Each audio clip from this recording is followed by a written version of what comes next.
Thank you, Chairwoman Stevens. Mr. Newman, we've heard a lot in the statements this week about scientific integrity at EPA.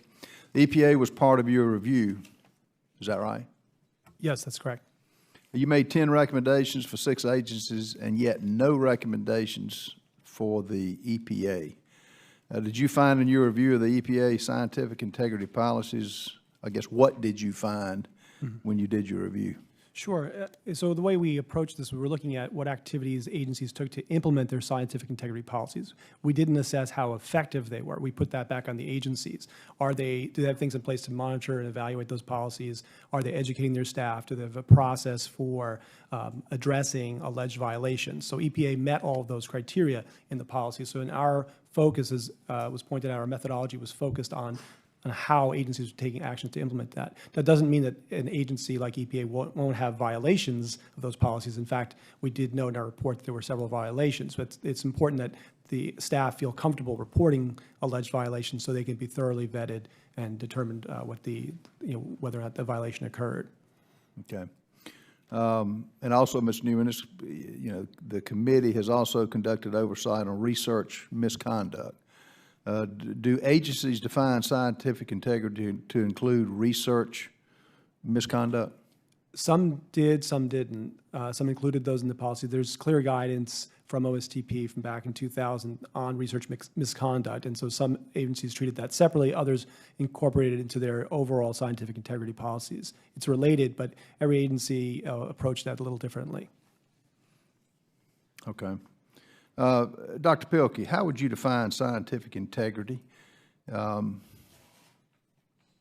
Yes, scientific integrity necessarily is going to require a broad definition, and it basically refers to respect for the processes of science, the underlying data, and the ability to communicate that research freely.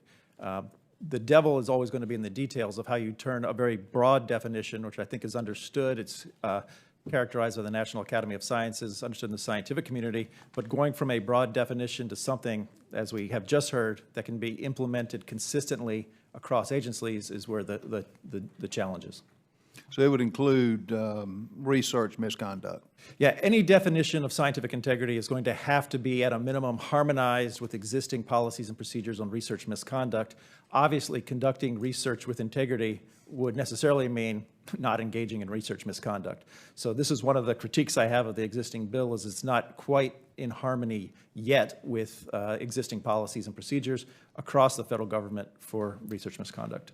All right, and so in your written testimony, you stated that obtaining science advice and policy advice required different processes and different types of expertise and public engagement. You pointed out that both rely on expertise and legitimized by public trust, and conclude that both advisory processes should be conducted with scientific integrity. Why do you think it's important that both science advice and policy advice be conducted with scientific integrity?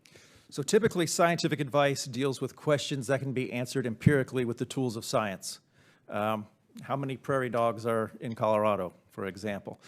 Policy advice involves questions of what do you do? How do we manage prairie dogs? What are our options?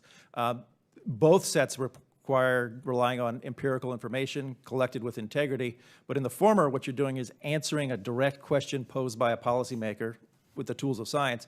The second one, you're going to want to involve stakeholders, you're going to want to involve members of the public, and you're going to talk about, if you do option A, here's what you get. If you do option B, here's what you get.